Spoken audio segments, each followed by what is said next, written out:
The following program is rated TV MAL. It contains strong language and is intended only for mature audiences.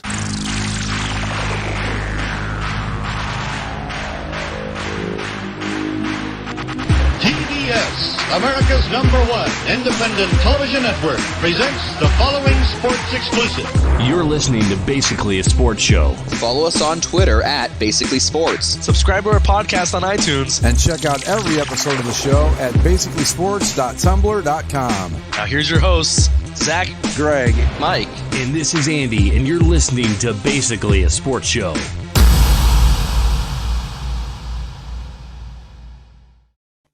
You know, every time I listen to that open, the first thing I think of is I am shitty at doing voiceovers. I'm terrible at it.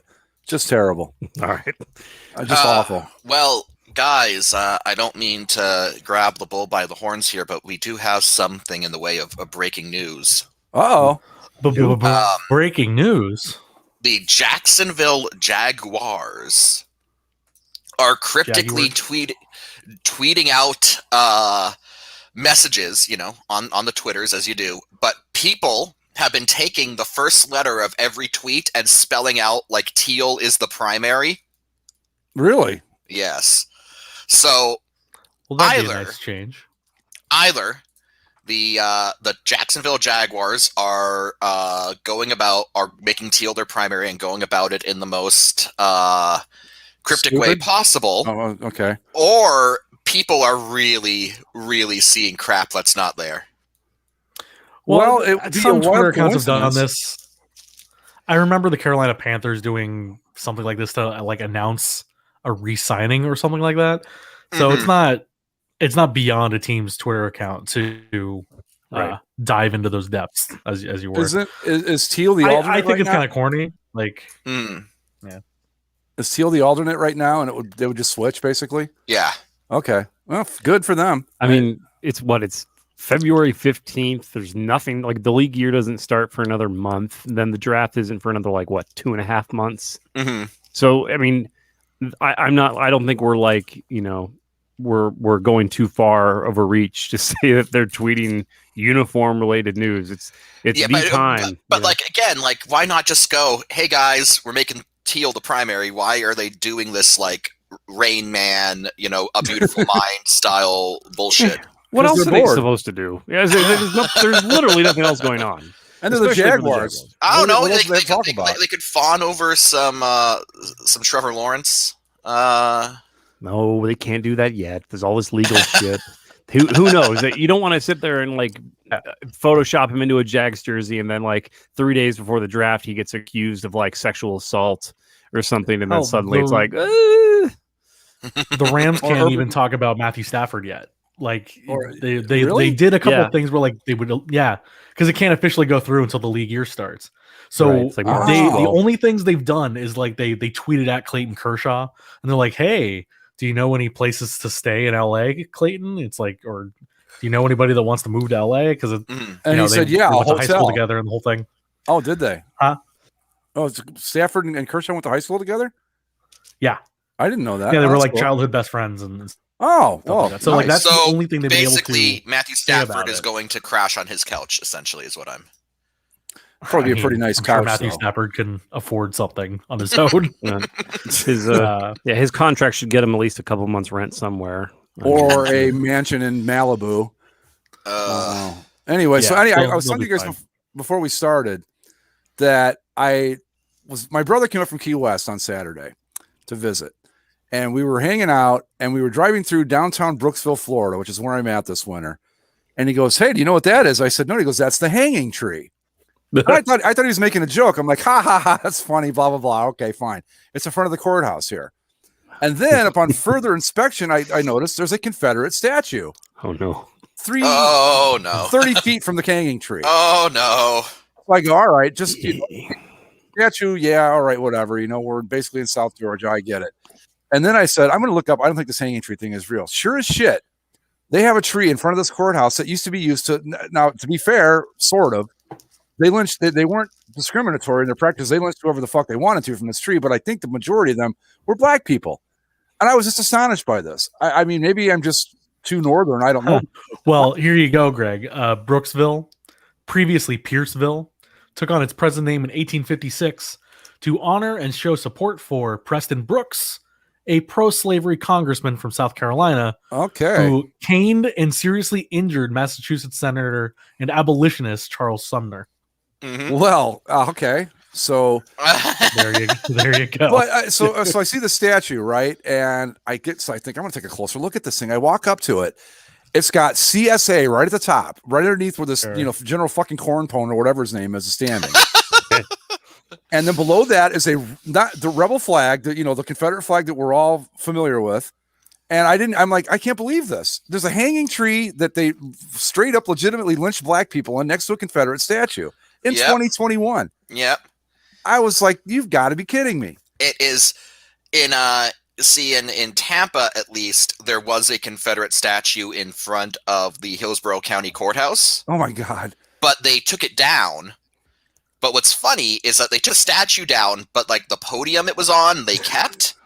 And so now there's a podium that says War Memorial on it without a statue. And I mean, the argument, and this is what kills me too, the argument against removing the tree, I get it. It's not the tree's fault. The tree didn't do anything wrong. It was just happened to grow up there. So fine, leave the tree up. It's like 200 years old. I understand, maybe you don't want to cut it down, but at least stop referring to it as the hanging tree.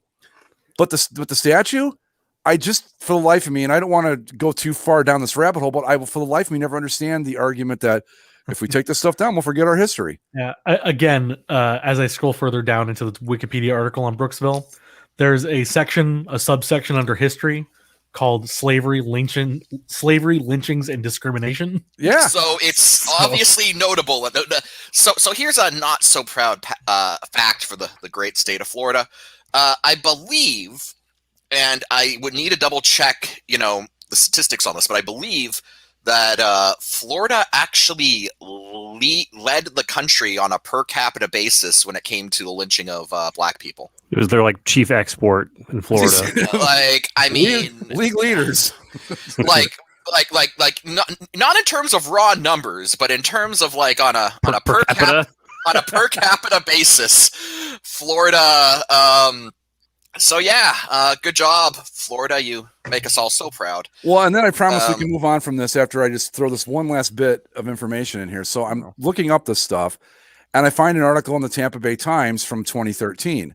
It says Hernando's troubled, march towards justice, blah, blah, blah. Well, it turns out that the courthouse in 2013 was celebrating its 100th anniversary. It's a really nice big brick courthouse. It's really cool looking, other than the hanging tree and the Confederate statue in front of it. But, that aside, nice building. Come to find out that the reason they had to rebuild it was because it got burnt down in 1877 because there was an interracial marriage. And the people, first off, this mob killed the black guy that married the white woman, killed the county commissioner who performed the ceremony, and then burnt down the fucking courthouse over it. And I'm just sitting here with my jaws on the floor. I'm like, wow.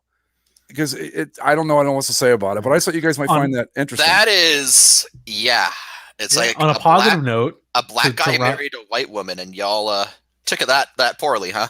A little bit. You could have cut his feet off. You'd never done it again. Go ahead, to round out our positive Brooksville facts. For you three, not for me. I don't care. It's the birthplace of Bray Wyatt and Bo Dallas of WWE. Oh, well, there you go. That's almost a redeeming quality, I guess. Well, I mean, people mate in Florida as they do, and one of them happened to be Mike Rotunda. So and I mean, to be fair, to look at him in character now, he definitely would be a Florida person. He's kind of like a insane clown posse looking person. I mean, at this point, Bray Wyatt should just be Florida man and just be Florida man, like in the WWE. Not change anything about his character. He just changed the name Florida man. He's just Florida man. Yeah. Yeah. But so, and the thing I guess to wrap it up is that it's a nice town, and it seems very progressive. I mean, there's a very diverse mix of people here, and all that, and it just strikes me as so completely out of place that they have a hanging tree and a Confederate statue, because it doesn't really fit the town that well at all. While you're there, Greg, you should start a petition to replace the Confederate statue with a Mike Rotunda statue or something. I think we should replace it with Bray Wyatt myself. There you go, Bray Wyatt. Vote, yeah. Is he holding the lantern shaped like a head? Fuck yeah.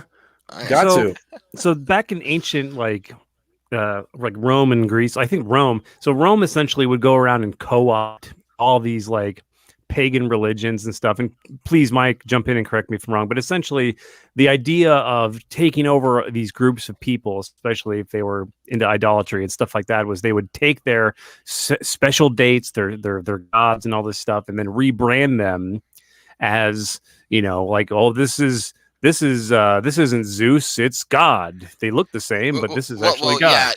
Yeah, it was something called syncretism, where what they would do is like, for example, the Romans, right? They'd come up and they would conquer some of the Germanic tribes, right? And they'd go, hey, you know, you worship this guy named Thor. He's kind of like Jupiter, so let's just call him Jupiter now. Right. And you know, it was kind of a way to like ease people into the empire so they didn't like revolt, because it's like, oh, you're not like getting rid of their traditions, you're just kind of like merging them into yours. Right. Yeah. So it's like a crossfade kind of thing. And I think reverse retro. And that's what needs to happen in Florida is you need to say, they'll be like Robert E. Lee and the Confederate South and Trump. And you'll be like, well, how about we meet you in the middle and we have Bray Wyatt? You know, we put a Bray Wyatt statue up. We'll take down the Confederate one. It'll put up a Bray Wyatt. And they'll be like, well, fine. That, okay. You know, just that kind of stuff to where you just slowly ease them, meet them in the middle. Not pleased, but I can't be too upset. Right. All right, we'll take down General Cornpone and put up the rascal. So I need to ask: is he wearing the elaborate hat, and does he have like a saber? Yes.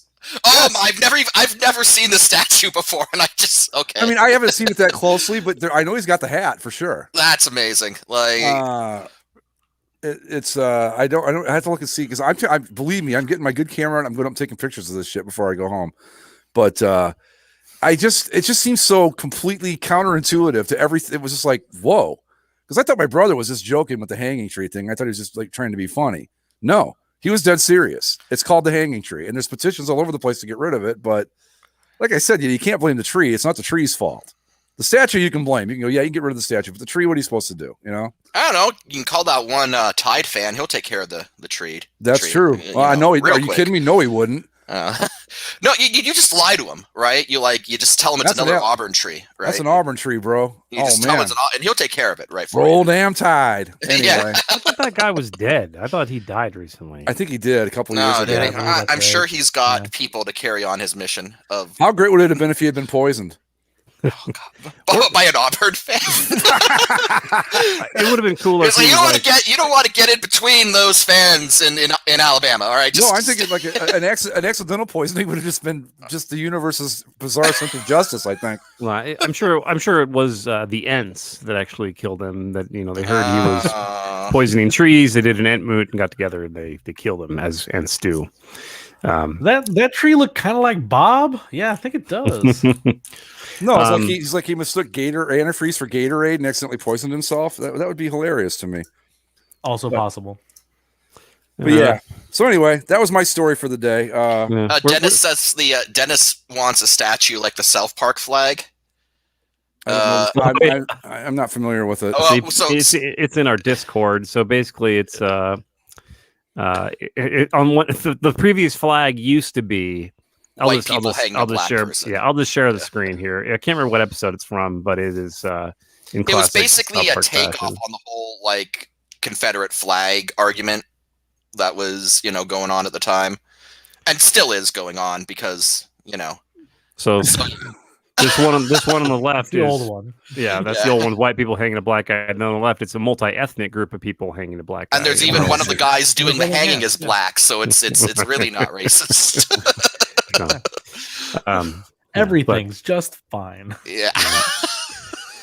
So I mean, we kind of talked about before the show started. I mean, we're in that kind of lull where there's just really nothing going on. There's hockey, there's some basketball stuff. They're in the midst of their seasons, and we did have I don't know if it was suicide. I can't find anything that says it was suicide, but Vincent Jackson died. He was 38. What did they find him in a hotel? In Brandon, Florida. Brandon, Florida. Yeah. Yeah, I know where that is. Yeah, I know. I know exactly where he was found dead. He retired as a Buck, right? He did. Yeah. That's true. Yeah. But yeah, he's another NFL guy. It's sort of becoming like the pro wrestler thing, where a lot of these guys just die real young or before their It's time. almost like head trauma is a serious concern. I was just going to say, you got to wonder if it is suicide, if that played a role. You just don't know. At this point, it's almost like it's suicide until proven otherwise. When you see stuff like this. The thing I heard was that the police were like looking into it, but they hadn't conclusively said it's one thing or another. But yeah, like dude is found dead, in his hotel room alone without any sign of struggle. Yeah, it is what it is. Yeah, I'm sure they'll confirm or they'll put the family will put something out. He's just dead. Was there like a gunshot or no details? Yeah. No details. So it could be anything between what we're talking about. It could be drug overdose, be any number of things that you'll be found dead in a hotel room for. Hopefully, it's not a David Carradine situation, and or Michael Hutchins. Yeah, everyone should hope that it's not a David Carradine situation. That's the most ignominious way to go. I mean, sure. David Carradine, great actor, and now when you say his name, great is a bit of a stretch, but he wasn't acting. Great in a schlocky sort of way. Like if he was good in Kill Bill. That was literally the only movie I can remember. If you like 80s, 70s, 80s schlock, David Carradine's your man. Death Race 2000. Yeah, exactly that kind of shit. Wasn't he in Kung Fu? Wasn't that what he was known for? Kung Fu? Yeah. Okay. I think because I think that's what got him. So I mean, I follow a YouTube channel, Red Letter Media, who they watch just tons of just bad movies. Oh yeah. And David Carradine's in a lot of them, and he's always drunk in them. He's always drunk, and he's always like in the same vague costume, which just makes you kind of wonder that these cheap schlock productions hire him, and he just shows up and he doesn't even bother with like makeup. Well, it's like they got him for like a day, So according, this is the Wikipedia page, as we know, the best source on the internet. Right. Perhaps best known as the star of the 1970s television series Kung Fu, where he played a peace-loving Shaolin monk traveling through the American Old West. I loved that show when I was a kid, but you got to remember I was 10. Yeah. So it might not hold up, is what you're saying. And then also Bill of Kill Bill fame, and then he was in 2 Martin Scorsese films, Boxcar Bertha and Mean Streets. Not a single mention of Death Race 2000? No. He received 3 additional Golden Globe nominations for Bound for Glory, 1976, a television miniseries, North and South. Oh yeah, he played. Yeah, I saw that too when I was in my younger years. Speaking of the Civil War, there you go. Right, there you go. See, we always tie it up in the end, folks. Always. David Carradine had like a vague, like I could buy him as like a Civil War colonel look to him. He was a slave or a plantation owner who was just. If you sat down and wrote the most cheesy '80s version of a Civil War era plantation owner, it would have been this character. It was just such a. Maybe it wasn't a caricature. Maybe they were exactly like that. I don't know, but it was really. I just saw a picture of him as the Shaolin monk. Yeah. Wow. Well, you watched it for 30 minutes to wait for him to kick somebody's ass at the end. That was what the point of the show was. So the Carradines are actually a tenured acting family dating back to like the 1800s, like the mid to late 1800s. Yeah. That's amazing that like his ancestor is probably some like classically trained Shakespearean actor, and now David Carradine is in Death Race 2000 drunk. His dad was a big name actor. John Carradine, I think. Yeah, and his brother. I was his brother or cousin or something. Keith Carradine is actually his half brother, and Keith Carradine's badass. He's in a lot of good stuff. Yeah. The other thing that people of our generation, Mike, Andy, that would know the series Kung Fu for, is bringing the term grasshopper. Is that where that came from? Sure is. Yeah. Okay, so now I know that my dad was a big Kung Fu fan.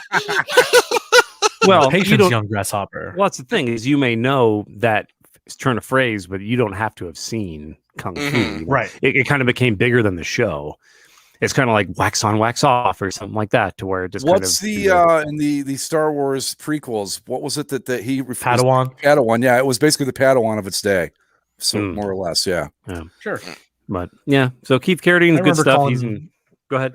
I remember just calling, you're on the playground. It was grasshopper, and then I think I think you're right that as soon as we got episode 1, I think we changed all to Padawan. Yeah. One of the Which is a real dumb word, but it's one of those dumb words. It's one of those George Lucas things where it's like, George, couldn't you have just used like apprentice? Like Grasshopper. Let's go all in on this. Grasshopper. Make it universal, literally. I don't know. There are some times when it comes to George Lucas, especially George Lucas directed like Star Wars, where I get it. You want to make it seem alien, but like there's a limit. I felt the same way about Younglings. Like, yeah, just say kids or children, right? But it's like it's a galaxy far, far away. They can't have. Well, they all speak English, but they can't say kids. Okay. Yeah. Well, that might have been Greg. Basic, that might have been English. Like, I feel like that could have been a way to circumvent some sort of censor because you don't want to say Anakin slaughtering children, right? Because I think because they needed because I'm sure it was the Revenge of the Sith was the first PG-13 Star Wars. I think it was. Yep. It's one of only a few now, so I think there's been a couple since. I think all of the sequels are PG-13 but I don't know. I don't know. Anyway, I know Force Awakens and The Last Jedi definitely are, but anyway. But either way, so I just that might have been a measure to like Ewan McGregor is going to get out there and he's going to say he killed the children and George was like some lawyer saying, I saw came out and was like, nope. I saw footage of Anakin killing children is different than I saw a hologram of Anakin slaughtering younglings. That's very different. Just really takes the oomph out of that particular scene because you just kind of laugh. I mean, I don't know. There's no ambiguity considering we see him angrily give an angry death stare to a child before igniting a lightsaber. There's literally that's nothing but a tease. It shows you nothing. Like if you wanted to really you should have had him. He's totally got to just run a kid through with a lightsaber. Because he's fucking evil. He's supposed. You want to really sell it. You don't need to show. And plus, lightsaber stabbings are never that violent anyway, unless you sever a limb. Yeah. What is it? Within the next 10 minutes, he goes and slaughters the entire Separatists. Yeah, council. but they're all CGI cartoons, so nobody cares. There's prosthetics in there. Newt Gunray is a real person. And that's the other thing too. At the end of Revenge of the Sith, why the hell? I don't care. Like they show them going to these planets, all the Wookiees and shit, and they're just slaughtering Wookiees, and I'm like, I don't know any of these Wookiees. I don't give a shit about these Wookiees. The only Wookiee I give a shit about is Chewbacca. Right, he's there. Fuck the rest of the Wookiees. Who cares? You see one. You see Chewie. You talk to him. Yeah. One of the things that I really hate about that movie. Yeah, you see, that's one of those things where it's like I see Chewie, but he conversely probably shouldn't be there.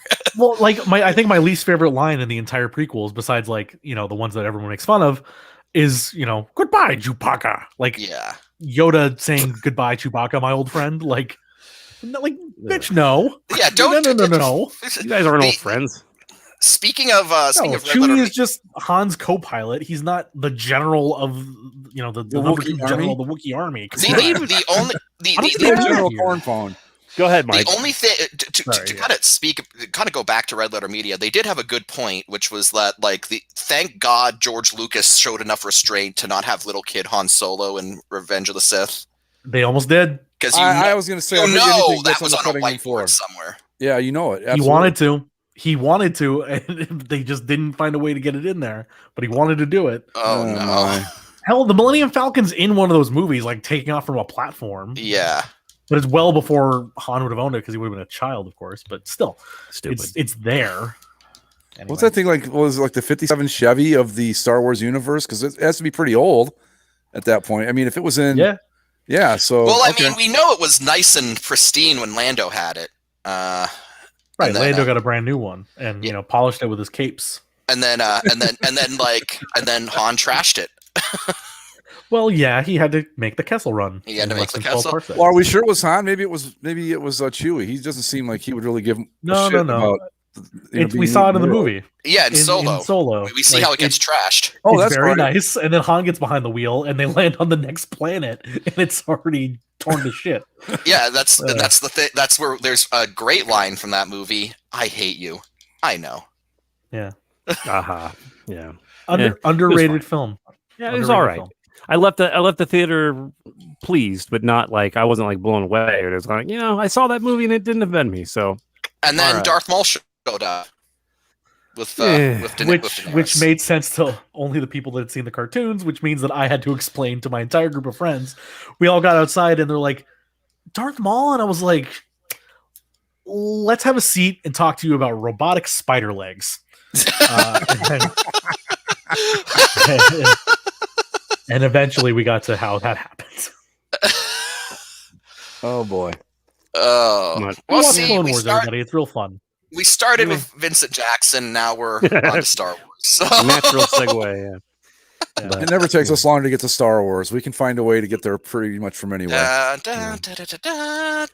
See that looks like I was reading this thing about the Broncos and Drew Lock apparently are on the outs. Another quarterback situation that's deteriorating quickly. Oh no! They had to dummy down the playbook for him apparently. Who's this? Drew Lock in Denver. Oh, Drew Lock. I'm getting COVID QB. I was reading about how Mac Jones, who's probably projected to go in the bottom third of the draft in a normal year, and is for whatever reason now probably going to go in the top 5. Top 10, if not top 5, all because #quarterback panic. Because like everybody in this fucking league right now, especially this year, is just shuffling quarterbacks more than I can ever remember. A third of the league. Yeah. When was the last Alabama quarterback that was really good? Tua. Well, the jury's still out on him. You mean like that in the league in the NFL? I think Joe Namath probably, and he wasn't that good. Who? Or not Jim Plunkett? Who am I thinking about? There was a Raiders QB that was an Alabama guy. Oh, Ken Stabler. Ken Stabler. That's what I'm thinking of. Okay, that was like 76. I'm just saying. I mean, maybe Mac Jones will be the next whoever. Baker Mayfield. I didn't want to say Joe Montana because I didn't want to get that whole thing started. The next Baker Mayfield, but really. Alabama doesn't have a history of like these quarterbacks. There was a guy that played for the Jets. Talked about it. AJ McCarron, AJ McCarron, Greg McElroy, Brody Croyle. I'm just kind of going through, probably on the same list I am. John Parker Wilson, yeah. Mike Shula, I guess he was a quarterback in Alabama. I guess he's a head coach. Did he get drafted in the NFL, Mike Shula? No, I guess he was his coach. So I'm just but like when we're talking about Alabama QBs in the NFL, you're thinking Joe Namath, Ken Stabler, and Bart Starr, and that's really the list.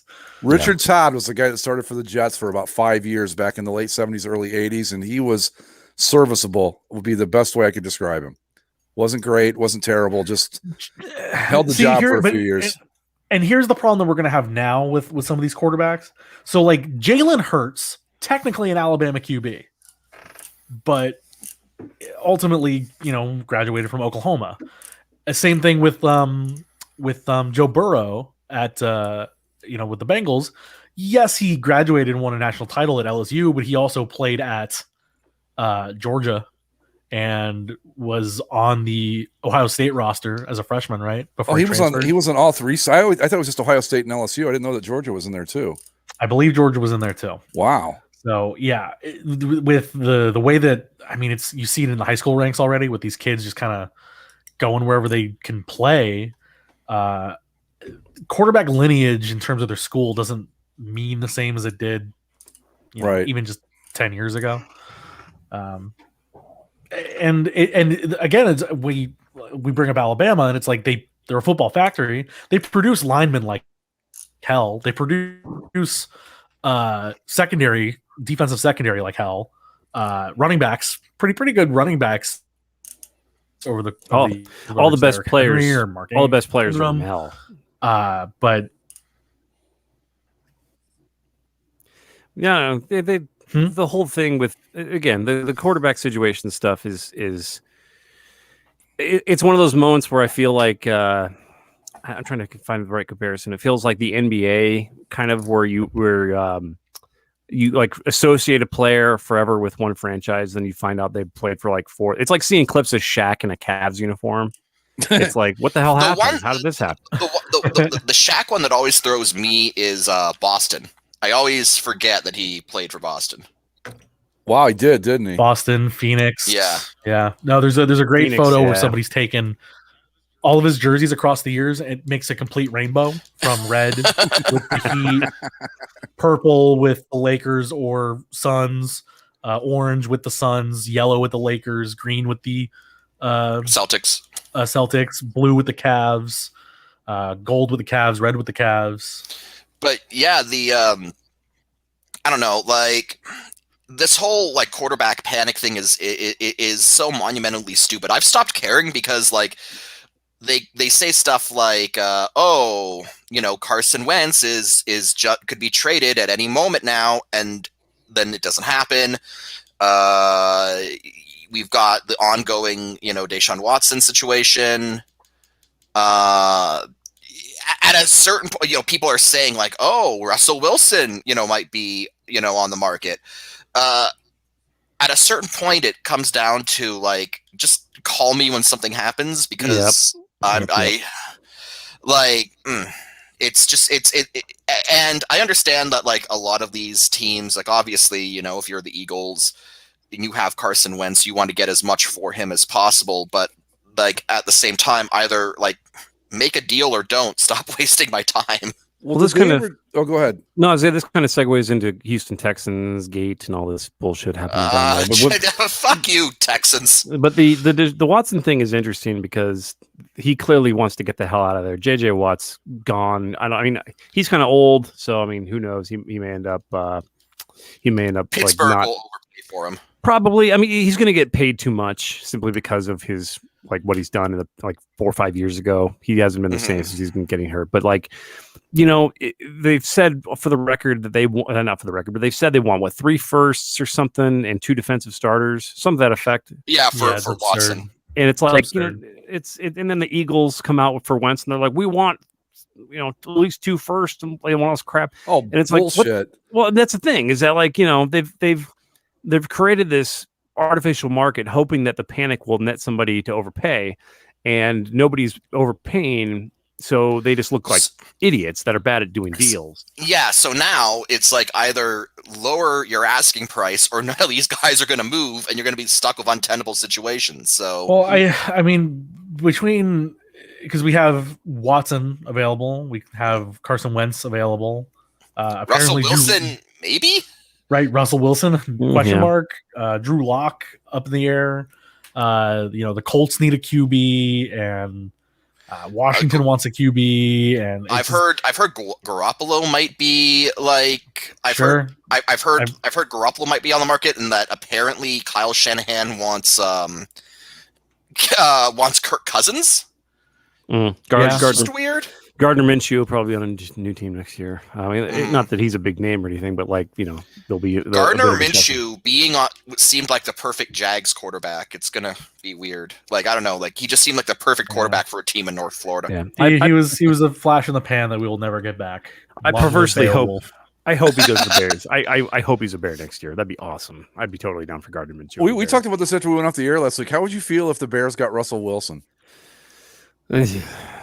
It would probably. Would you be first in line at the Children's Hospital to congratulate him? I'd be depressed that they probably would have to give up the world to get him. And I can look past all the terrible falseness. I can get past that if you're good on the field. As soon as he ends his press conference with "Go Bears," you'll be behind him. I mean, I don't know, but behind him, I'll just kind of be like, all right, just whatever, just win. I just win. But I don't know. I don't know. I'm very much a candidate for the way of thinking to where it's like, yeah, I'm a fan of the team. That doesn't mean I like the players or I like the team. I feel like it's totally fair to be like, yeah, like when the Cubs, for example, had not Alphonse Seca, what's his name, the closer who beat on the women, Chapman. Yeah, I hated that piece of shit, and I was really unhappy that they got him. They also did the same thing with Jim Edmonds. I hated that fucker. He's one of my most hated players of all time, Jim Edmonds. And I when he came to the Cubs, it's like, God damn it, I didn't want this piece of shit in a fucking Cubs jersey. But hey, at the end of the day, it's like I guess you're on the right side, I guess this time. But did Edmonds come to the Cubs from the Cardinals? Yeah. Well, he was a free agent. He was pretty old. Do we want to talk about how the Cardinals fleeced the Rockies? I don't know what the hell's going on in Colorado, man. That's stupid ass franchise. That's a mess. That's a real mess. Yeah. Okay, so who's a bigger mess? Colorado, the Colorado Rockies, or the Houston Texans? The Houston Texans by a long shot. I don't. It's not even a question right now. Because I wanted to talk about this when we were talking about JJ Watt, and Andy, you're right. He is, he's old. He's up there in age. He's not the player he used to be. But, still, if you're a Texans fan, how demoralizing does that have to be that the guy who basically is your team, the guy who is the face of your team, who's done so much for your community is just like, I've got to get out of here. That's got to be a kick in the balls. Yeah. I mean, the Houston is much more of a shit show right now just because of how quickly things have decayed. Well, I mean, by all accounts, the Colorado Rockies are merely a poorly run baseball team, whereas the Houston Texans are under the thrall of who Rams 80 called Rasputin, which I thought was a pretty good. That's perfect. Actually, pretty good term. That is very much appropriate for what he kind of is doing. But the Texans, like we've discussed, they had kind of a run of success. They're in an established football market. The city is clearly like willing to show up and support the team no matter what. And within a matter of 9 months, they're gutting things or they're self-imploding because the team is run by a youth pastor, and it's just fucking everything up. It is fascinating on some level to see one man with no qualifications just completely bend a multi-billion-dollar business to his whim. Who was the guy? Who was it that he just hired? Oh, it was the character coach. Yeah, which was another religious guy, I guess. Yeah. Basically. Yeah. From what I understand, Easterby is basically purging the team of everyone who's not basically loyal to him. Which is why you've seen how very Christian of him. Yeah, which is why you've got cases like you've got people who have been with the team forever, like their PR manager and their team president, who are just leaving. Yeah, the beloved equipment manager who's been there for 13 years. Yeah, who's been there since day one, got canned. Yeah, or the real question is, when they rebrand as the Houston Bible Guns, are they going to emphasize the gun or the Bible on the helmet, do you think? It will be a Bible with a gun on it. Emblazoned. Let's not besmirch the good name of President Bible Gun. He is President Bible Gun. While he does endorse a Christian Houston Texans, I do feel he still wants to see a winning Houston Texans. Correct. Yes. He wants a good team. Right. No, I made the joke last week that they were trying to be the Liberty University of the NFL, and sometimes it seems like that's actually what they're trying to do. I mean, the rebranding to President Bible Gun, I was actually thinking they might try to get some synergy going and just rebrand along the lines of the Christian totalitarian state from The Handmaid's Tale, what was it called? Gilead. The Gilead, yeah, the Houston Gileads. There you go. Houston Gileads, like they go to Hulu, right? And they're like, hey, let's do some, and Hulu's kind of like, they're like the bad guys. That. No, we're not in our eyes. Not in our eyes, they're not. There's a lot of people I was just kind of reading up a few articles about people in Houston, beat writers in Houston and stuff, who are talking about the league is going to eventually intervene. And I was baffled at that because I feel like I've heard Bears fans say that for years. The league needs to intervene and force the McCaskies to sell the team. And with Houston, it's almost that's not necessarily, Easterby is not an owner. He's essentially been giving the blessing of running the team it's very informal. I just don't, the league, there's no precedent for this. Is there the league stepping in it happened not in the NFL. In the NBA, there was a Ted Stepien rule, but that was with the Cavs. But that's the only time I've ever seen it. I think that every league has a stipulation in their charter that we can step in for the good of the league. But I don't know if it's ever happened. As a Laker fan, I'll always remember Chris Paul not going to Lakers because basketball reasons, whatever the fuck that meant. I mean, at the end of the day, when it comes to the situation, good of the league, Coyotes. Good of the league is a situation, is a term that is very broad. Is the NFL okay, say, apparently by all accounts, Cal McNair, who owns the Texans, is just completely enthralled by this Easterby fellow. Let's just say hypothetically that Cal McNair doesn't fire him. He continues to let him do whatever the fuck he wants. Right. the NFL going to care if revenue is still coming in? Is the NFL even if they become the laughing stock of the league, even if every single like hackneyed comedian is like dunking on them at their expense, like if the money's coming in, is the league gonna care? No. Well, they're not gonna care if they're just a losing franchise. That's whatever. We've had plenty of those, but I think it's a matter of like a culture thing where like if players don't want to go to your team, not because you're bad, but because you have a bad culture, like. I think we're almost going to get to that point with the Redskins, Washington, the 32s, before the fighting W's, before they went ahead and or at least putting on the face that they're trying to fix things. But that's even just like that's like a workplace culture. It's not like a what this is with Houston is like this weird. It's happened so quickly too. Mm-hmm. Where like, yes, Bill O'Brien was driving the team down, but as soon as he left, like, McNair died, then the wheels have completely come off, and there's like nobody. There was no warden to run the asylum, and so one of the inmates took control. Here we are. By all accounts, like Bill O'Brien was a symptom of this, then, and not the cause. Like, I'm basing this all off what was in the SI piece, but. From what I've read, it seems as if, like, say, right, the Hopkins trade, right? Mm-hmm. Everyone, dumped on Bill O'Brien for it because he was the GM at the time. But, like, apparently that was something that Easterby was pushing. It's like he didn't want him around because he was, like, not really buying into Easterby's, like, bullshit cult essentially. And so, like, and then, like, apparently it's been reported that like right before the game that was Bill O'Brien's last game as head coach, Easterby was going around like the team offices going like telling people it's like, hey, there's going to be a coaching change coming up, and then they lost that game and Bill O'Brien got axed, and so it seems kind of as if, like, not to defend Bill O'Brien because he was an absolute idiot who bungled his way into that franchise and bungled away a sure thing over, the team that eventually became the Super Bowl champions that year. But like, it seems more and more that like a lot of the really egregious stuff that you could pin on Bill O'Brien, might not have just been him. And then that Easterby kind of canned him as soon as he stopped being useful to him. Who was coaching before Bill O'Brien, that team? Kubiak, wasn't it? Yeah, Kubiak, right? Yeah. Was that when they were good, Zach? Was Kubiak? I think so. That sounds right. Okay. They made the playoffs with and Matt Schaub, and but like now you even look at it, and who's the new head coach for the Houston Texans?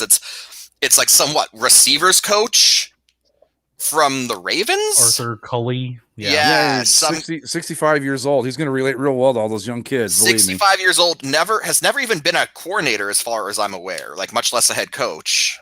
Well, so I mean, he's basically there to place hold things until they feel like McCown is ready to be a coach. Why do they want Josh McCown to be the coach? Like, because they want Christian. He's a Bible-y guy.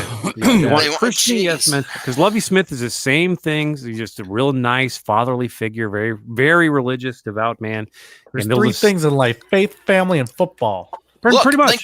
Then get Lovie Smith in. At least Lovie Smith's been a head coach before.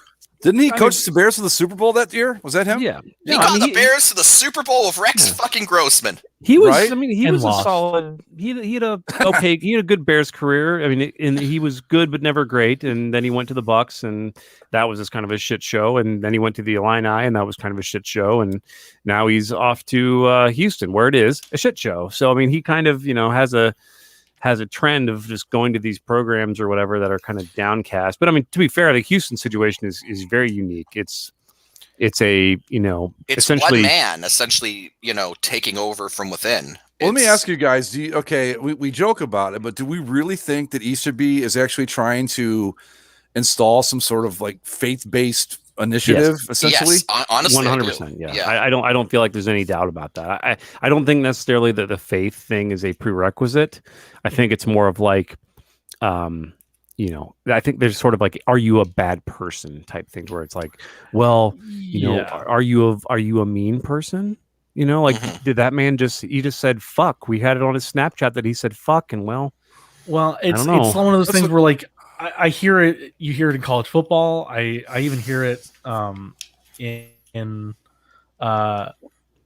you hear it in college football. You hear it in high schools. You hear it in things where it's just like, he's a man of faith. He's a real solid stand-up guy. And so it's not necessarily like they're not going to put it on the job requirement that you need to be legally. They can't. No, you're right, exactly. But you know like what, when they go about the hiring process, if he's like, oh yes, sir, I go to church every Sunday, and here's my favorite Bible verses, they'll be like, oh, this is a man of faith. He's a man of principle, and so that's the kind of guy that they're going to go to bring in. The problem with that, and I think that is that if we had $1 for every man of faith that's done something really fucked up, we'd be doing this show on the beach in Hawaii right now. Well, yeah, exactly. Well, I mean, see, that's like it's a cover.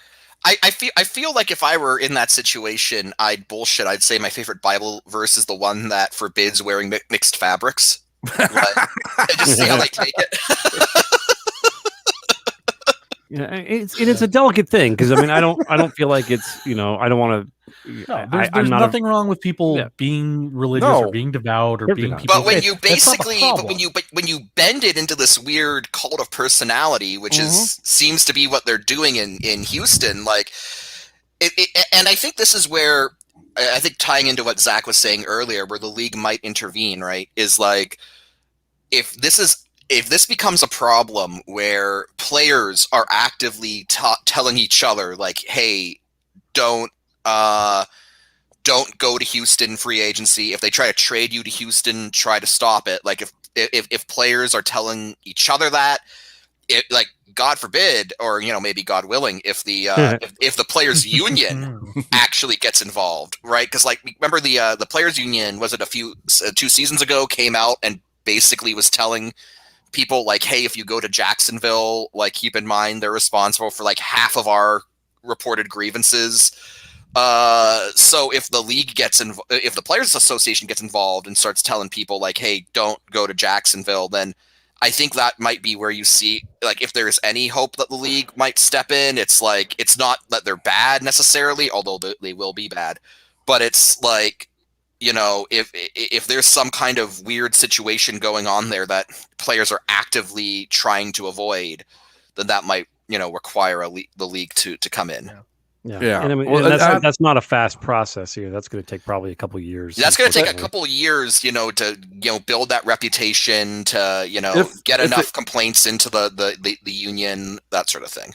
If it takes that, I mean, it could be a lot longer than that. Honestly, it could take 10 years. Unless somebody goes Donald Sterling, which is always a possibility, but other than that, I don't see a Sterling situation. Have you seen Easterby's stand-up comedy? All right, that dude is not saying a curse word. Yeah, I mean, this isn't the Lions we're talking about here. I mean, he could still say something very stupid. Well, I mean, he already has. Again, if you've seen his stand-up, right? Yeah.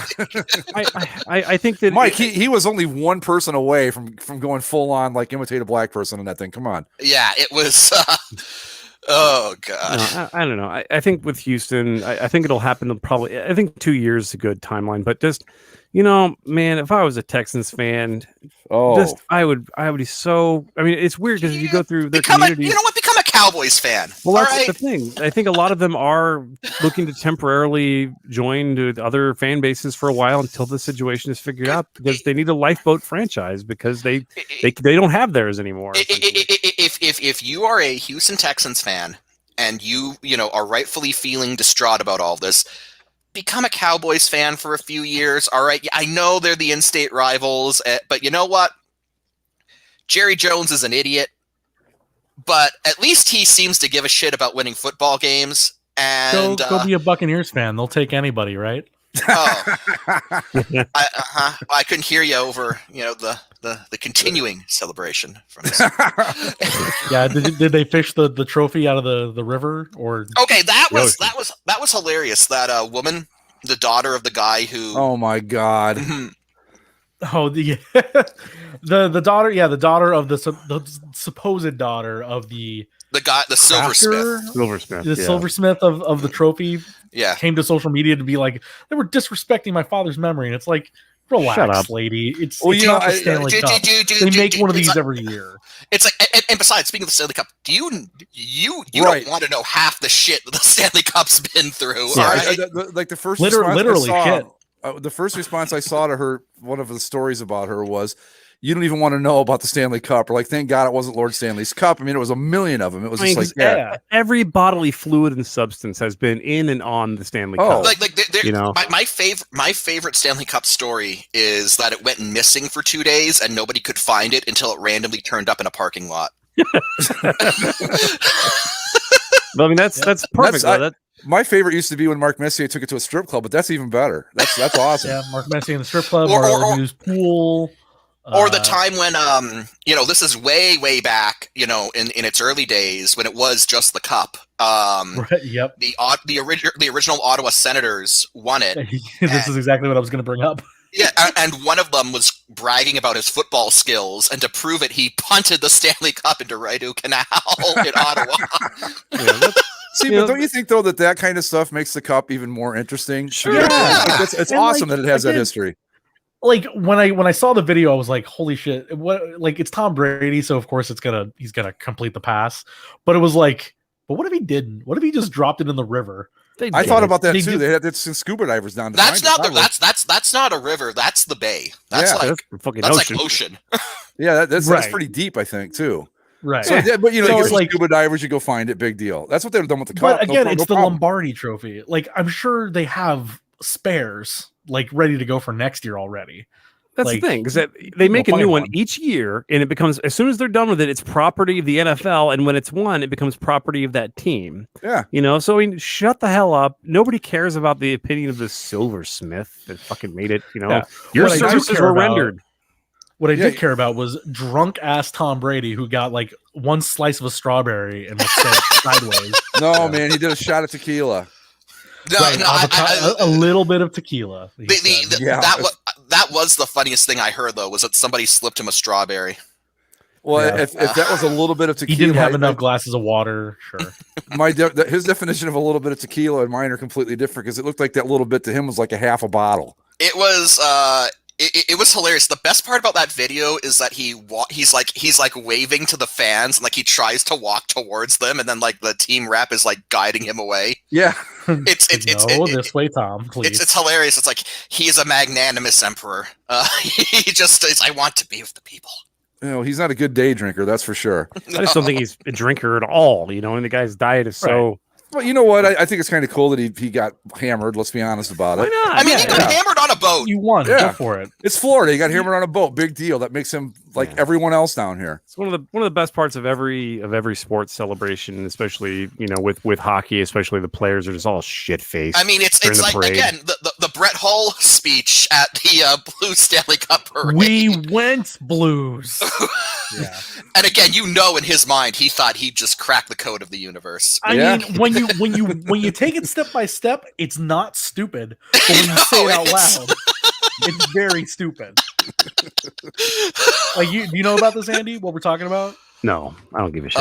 So when the Blues won the Cup, shit-faced Brett Hull went up onto the stage at the celebration and was like, during the game, everybody always says, "Let's go Blues," and we all get into it, right? We all get into it, but we went. So now let's all say together, "We went Blues," because you see, they don't have to go anywhere because they got there, so they went. You're right. When you break it down step by step, it makes sense. But saying it out loud. And when Zach says it shit-faced Brett Hull, it is one of those very obviously shit-faced moments. Well, how many? I mean, I think that the St. Louis Blues winning the Stanley Cup was one of those signs of the apocalypse things we had that was just never going to happen, and then it did. And really, Mike, what hours of the day is Brett Hull not a little shit-faced? That's Good true. Point. Him and Phil Esposito here in Tampa. Oh God, Phil Esposito. If you are ever in the Tampa Bay area and there is a Lightning game, and there's a Lightning game ongoing, turn on the TV if you want, but make sure the audio is the radio feed. Yeah. Wow. Look at that. Phil Esposito as the color guy for the Lightning radio feed. Oh, he put that puck in the net for sure. Yeah. Give it to the second period, and Phil's already half in the bag, and it's between drunken Phil Esposito and overly excited Dave Mishkin, who loses his fucking mind at every goal. So you have him you have the play-by-play guy screaming his head off, and then just like muted in the background, you hear Phil Esposito, "Oh wow, that was nice." Or when Phil Esposito doesn't know any of like the current players in the league, there's Steven Stamkos, and he passed it to the other guy who put it in the net. Or when he's talking about the other team, well, that's an Ottawa player. It's like a NHL 2004 commentary or something where it's the man passes it to the guy. Nothing beats this for me is when Corey Crawford, who recently retired, he's shit-faced here, and he just swears like a sailor. It's real quick. He's belligerently drunk. Fucking right, Chicago! Biggest bunch of beauties in the league. Fucking work their nuts off for this. That you could tell. Not only is he drunk. That is a drunk Canadian. That's a good old drunk Canadian boy. Yeah, bunch of beauties. Bunch of beauties. If you want to watch a really good one, watch LeBron's speech at the Cavs championship parade. What did he do? Oh my God, it was like they trade. I can't remember who they traded for. Did he admit he was bald? No, of course not. Okay, but they made a trade for some player. I don't remember who it was, but he's like, and I ran into our GM at the airport. I said, that motherfucker's big, ain't he? He was just like dropping F-bombs left and right and just cussing, and it was hilarious, really. But he went on for like 45 minutes, and I mean, it was just like as R-rated as anything I'd ever seen. It's like better. Andy said, it's great when these guys that are like buttoned up all year long and doing their media crap and working out at 5 a.m. every morning and drinking, strawberry jam instead of eating anything.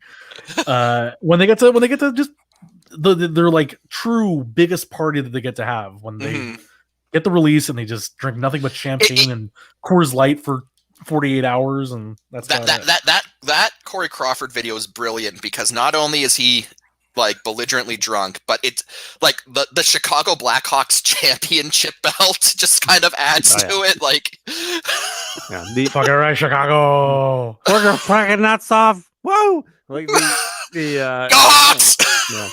There's something about like I think what was it? The Eagles, one of their linemen gave a really great almost a wrestling promo full of profanity. That was really good. It was Travis Kelce's Peters. brother. Was it Peters or something like that? I can't remember what his name. I thought it was Travis Kelce's younger brother. Yeah, I think it was. I think you're right. I think it was Kelce's brother. Yeah. I forget his first name, but anyway. But yeah, so it was Kelce. Cool.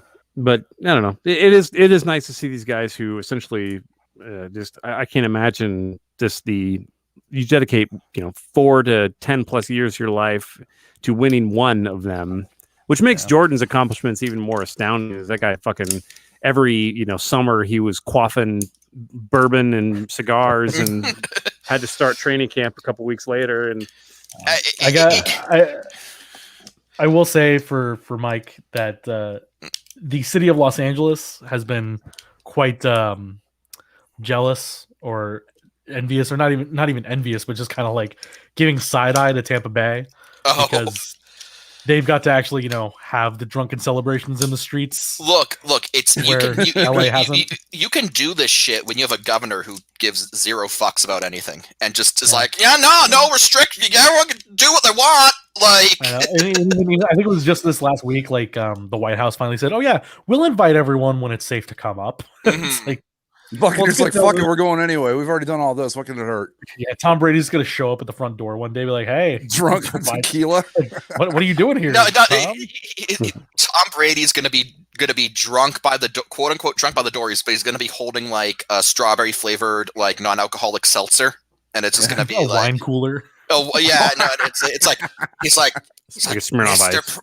Mr. President, don't tell Giselle. It's a strawberry Mr. white. What's that? President, come have a Zima with me. A Zima. Strawberry. Zima with the strawberry. It'll make that shit. It'll be like it'll be like a LaCroix. He's all staggering around drunk, and it's like, oh, there's carbon dioxide bubbles in this. It's making me drunk as shit. Just like the small amount of alien chemical that he's not used to putting into his very fragile body ecosystem gets him belligerently wasted. I think Gronk had to have something to do with it, right? Well, Gronk showed up with water. No, it wasn't Gronk. Gronk was on another boat. There was only like Tom Brady's boat was his family, and the other guy I saw because he made a special social media post about it was that like nutritionist that the Patriots told Tom Brady. Oh, Guerrero, I think is his name. Guerrero. Yeah. So he's like, oh, he's on the boat. It's like, well, what did he slip him? You know. Probably he probably had one shot of tequila, but if it's good tequila, and you don't drink, I guess it could really mess you up. I don't know. The fact that Gronk showed up with water is astounding. Like he was disappointing. Yeah. Well, because Gronk had been drinking probably since the championship. Because I saw he was the team representative they sent to Disney World to like stand there and answer questions from the media. Oh yeah, and like pretend that he was going on roller coasters, and he looked pretty miserable then. Like it's pretty hard to look that miserable at Disneyland after winning a championship, but you could tell that he was like hung the hell over and hadn't slept a whole lot. It was just there in his t-shirt, like I'm on Thunder Mountain, and okay, it's time to go. The best part about Tom Brady tossing the Lombardi Trophy was like if you watch the video that someone took from his boat, you can hear one of his kids go, "Dad, no!" So I have an inside scoop here, possibly, but according to my inside sources, aka my dear and wonderful girlfriend, she says that word on the street is it's a tequila that Tom Brady will be pushing. Oh no. So get ready for TB12 tequila. Well, might as well. He's pushing like speed and other shit. Is that what you chase the focus pills down with? Right. It levels you out, Mike. See, the focus pills are basically amphetamines. So you do the tequila to kind of slow you back down a little bit. Yeah. Because he said, I think he said on his like drunk tweet that he put out was that it was an avocado tequila. So yes, yeah. So that sounds nasty. Yeah. Well, that's the thing is, he's gonna win another probably 2 titles before he retires, or like some horrible injury retires him, and he's gonna basically say like, Tom, you lasted until you were 47 years old playing in the NFL. How did you do it? Was it your workout? Was it your diet? Was it a combination of both? Your sleep? He'll be like, no, it was this avocado tequila. It's like, oh shit. There's gonna be one shot before every game, right. And it got me right. Oh God! Plug it in his books and shit. So does that mean that we can have like dueling statues at Canton of Tom Brady and Peyton Manning, and one of them's got a tequila bottle, and the other's got a Papa John's box? Peyton Manning would look like a NASCAR driver if he threw all of his endorsements onto his. Pick a brand, he's got quite a few of them, but we were so caught up in talking about the actual Super Bowl last week that we didn't talk about the Hall of Famers that got. Oh yeah. Who's one of them being Mr. Peyton Manning? Yeah, Manning's in the Hall. If there can't be a single argument against that, right? No, there just can't be. No. I mean, first ballot going away. Did anyone vote against him? No, I wouldn't. I don't think they put out the votes because it's a committee that does it, right? Right. So yeah. Like Peter King wrote about it. He writes about it every year because I think he loves telling everybody that he's part of it. But they get in a room and they basically argue, and they cut it. They start at 15, they argue, so they cut it down to 10, and they argue again until they finally argue enough to finally say, okay, these are the guys we're putting in. It's basically how it works. They just fight until they're finished. So it's not like baseball where we can see who voted for what.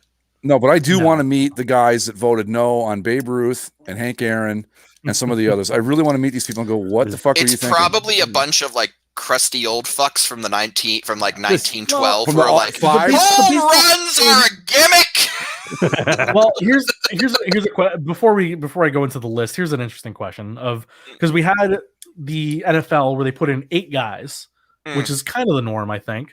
Yeah. But then we have a situation this year in baseball where nobody got voted in. And that happens sometimes. Yeah, good. Yeah. Fuck you, Kurt Schilling. Well, like the some people have criticized the NFL for having these full classes all the time, and maybe there's guys that don't necessarily need to be in there. Well, but then baseball has also been criticized for not putting in enough guys. Well, we know if Greg's standards were met, each Hall of Fame in every sport would be like 5 guys. So just my favorite 5 guys, though. So I mean, I'll be honest about it. Kurt I think Warner, the NFL. Hall of Famer, huh? I know. I think the NFL is a little lax sometimes. I mean, because I think they have to do at least 7 every season. I could be wrong about that, but I think I heard that somewhere. That seems a lot to me. And in some years, you're just not going to get 7 guys. And if you don't get 7, then go with the 5 or 3 or whatever. Baseball, on the other hand, is kind of like, all right, really no one in this class. And I don't know who the class was for baseball this year. But go ahead. Sorry, the leading candidates were Schilling, who was 16 votes shy of the minimum. No. Who now wants his name removed from the ballot altogether. He's gone from the ballot. Yeah, he requested to be no longer. Good. Fuck Kurt Schilling, the Nazi asshole. Barry Bonds was next, and then Roger Clemens. Yeah, Bonds is a tough call for me. Everyone's least favorite assholes from the last 30 years. Right, but like, so you need a 75% threshold.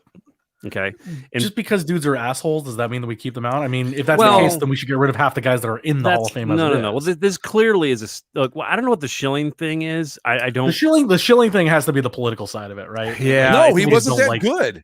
I'm sorry, he's not a Hall of Famer.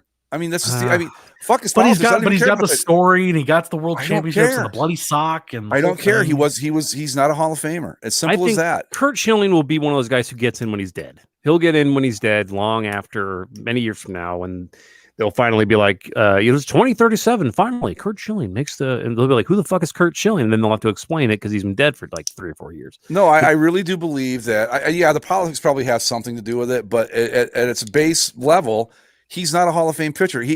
If we had a Hall of the really, really good, he'd be in it, but he's not a Hall of Famer in my book. And I know that that's not just me being my normal impossible to police standards. That's just, I just don't think he's there. He's not like Jack Morris, a guy that I watched pitch a lot living in Toledo when he played for the Tigers. Great pitcher, not a Hall of Famer. Of course, he had some pretty nutty views too, but that's beside the point. And but he got in, and they're basically the same pitcher, and I just think neither one of them deserve it. So that's just me. And you could go through and clean out a decent portion of every Hall of Fame. And if I were in charge, I'd do exactly that. I mean, Gary Bettman is in the NHL Hall of Fame, which is just. But Barry Bonds is a tough one for me because I think he was a Hall of Famer before the steroids, and I don't know. I don't know if you can separate that. I mean, I personally would. But I think we've had this argument before. If we're talking, if it's essentially a baseball history museum, right? Right. Are we going to just ignore 2 entire decades of baseball? Okay. No. To answer that, I would use honestly the Pete Rose thing, right? Where the argument has always been, the argument for Rose's inclusion has always been like, gambled or on baseball or not, he is the all-time leading hits leader, and that deserves to be recognized in the Hall of Fame, except like it is. If you go into the Baseball Hall of Fame, there is an exhibit that goes over Pete Rose's, career and the fact that he is the all-time, hits leader. And, the only thing is that he personally is not in the Hall of Fame, but what he accomplished is told. So I think that would be how you would handle someone like Bonds, where you have an exhibit in the hall that goes, yes, Barry Bonds is the all-time home run leader, but steroids happened, and here's an exhibit about the steroid era and how that affected the game, and we're not going to put Barry Bonds the person. So he gets a Hall of Fame kiosk essentially. Basically, yeah. You can have like a little cutout of him waving. He's got a syringe in one hand, and Sure. Well, so the thing is with the Hall of Fame too that you have to factor into these guys who are still alive is that if you get named as a Hall of Famer in whatever sport, then you get to like everything you do. If your signings, public appearances, all this stuff, you get exponentially more money as a Hall of Famer. It opens up opens up a huge new revenue stream for these guys to get when they're latter stages of their life. Obviously, their playing careers are now over. They get to say, "I'm a Hall of Famer," blah blah blah, and I'll be signing things at this car dealership or whatever, and I'll be making 3 times as much money as I would if I wasn't a Hall of Famer. But that's what I think that, with Curt Schilling and Bonds and a lot of these steroids guys, they'll be posthumously named to the Hall of Fame class, so they can't milk the Hall of Fame badge for more money. Like I honestly believe that Pete Rose will be inducted into the Hall of Fame, the class selection after he dies, because that's a lot of these guys. I don't think he's allowed to be voted in though, Mike, because he's banned. My point is that they're going because it's a lifetime ban. I see. Yeah, you're right. So once he's dead, so I could see that happening, because it's like that's the ultimate, I think, compromise where they go, okay, we're going to put him in for, what he accomplished, but, we still made sure that the lifetime ban meant a lifetime ban. But they never did that with Joe Jackson. And frankly, he's a better player than Pete Rose. Maybe not as prolific stat-wise, but definitely a Hall of Famer. I mean, well, the thing is, though, with the Black Sox scandal thing, like that is so much bigger than what Pete Rose did by a monumental. Yeah, like they rigged the entire World Series. Sure. Yeah. They've tried to throw the. Pete Rose bet on his own team to win, not to lose. Well, my argument for Rose would be, are you judging him as a player or as a manager? Because the gambling, and again. He may have gambled while he was a player too, but they never went after him for that. So are we judging him as a player? Because if it's just as a player, he should be in. But baseball, the Baseball Hall of Fame has this character clause, and then there's the ban. If you get banned, you're not allowed to be in and all that. But I think that what he did, was when he was managing the Reds in the '80s. He probably bet all along, but that's what they caught him doing. I can't imagine he thought, well, maybe I'll start gambling in 1983. Well, I think the big thing is that don't gamble on baseball is rule 1 in every Major League Baseball clubhouse. So it's one of those things where it's like Pete, literally the one thing we asked you not to do. and I'm sure the podcast back in the 30s and 40s had guys saying the same thing about Joe Jackson. Sure. And Joe Jackson's the reason it's rule 1. Exactly. That's I have never been dissatisfied with the NFL Hall of Fame class. And, over the years, you might have questions I don't know, but I've always been relatively pleased with every time I see a class. It's interesting. It's satisfying. Occasionally, there's a guy where there's never too long or there's never a selection in the NFL Hall of Fame, at least that I can remember, where you go, that guy shouldn't be in. I mean, I'm sure Greg could name a few off the top of his head, but personally, from my less than perfect bar to meet, I've never seen a guy selected for the NFL Hall of Fame where I've gone, really? Well, let's look at this year's list then. So we got Peyton Manning, obviously. Peyton Manning, top build. I mean, he was a Hall of Famer by the 7th year of his career. Forever a Bronco. my first and forever favorite football player. Congratulations to Peyton. Alan Faneca, guard for the Pittsburgh Steelers for many years, and then finished off with the Jets. And I'm going to use the Greg corollary on this. If he's an offensive lineman and I've heard of him, he's probably a Hall of Famer. Right, exactly. Tom Flores finally gets in, head coach of the Oakland/LA Raiders. Won a Super Bowl. Yeah, he won 2. Won 80 and 83. Yeah, okay. Arguably underrated, by the way. If you look at the breadth, I think people tend to associate when you talk about the Raiders' golden years and the success that they had. I think people tend to associate Davis and Manning with that, and Davis and Madden with that, and so Tom Flores, getting his due. Well, he won more Super Bowls than John Madden did. Yeah, simple as that. Yeah, so there you go. Yeah, he 2 Super Bowls, Coach of the Year, 3rd division title. I mean, he's definitely qualified. Go ahead, Zach. Sorry. I'd heard the name, but I hadn't given him any thought of anything until he started showing up in those Coors Light commercials this year. Yeah, where it was like, oh, we're putting him on the can, and I was like, oh, is this guy not in the Hall? He's not in the Hall of Fame? Sounds like he should be. And then this happens to be the year where he gets in. I'm like, oh, well, I guess that sounds deserved then. Calvin Johnson. Calvin Johnson's an interesting test case for what this generation of football is going to be like, because he played from 2007 to 2015. Not only 9 seasons. Yeah, 135 games. 135 games. 7 1,000 plus receiving yard seasons. He was the best receiver in the league when he was in it. But then you kind of question, like, okay, well, when you compare it to other guys that are in the Hall of Fame, I guess we have to just change our parameters of what is a Hall of Fame guy. I think Calvin Johnson's a no-brainer. I think you got to put him in. In terms of that, I think it's not so much Calvin Johnson. I think you have to look back at Terrell Davis. Terrell Davis is in the Hall of Fame. He only played 78 NFL games. Yeah. Well, that I think too that it's not just longevity. It's got to be what was your impact when you played. And Calvin Johnson, six straight years of Pro Bowler, and I mean on the shitty Lions too. The guy retired because when they he didn't want to put up with the shitty Lions. No, he pulled a Sanders. He's like, fuck this franchise. I'm fucking retiring. Screw you guys. Like he retired at what, 33, 34, something like that. Yeah. And he's dominant. He was definitely dominant. I find this so the NFL Hall or the Hall of Fame has all these bios that I'm reading from. Mm-hmm. His nickname was obviously Megatron, right? Mm-hmm.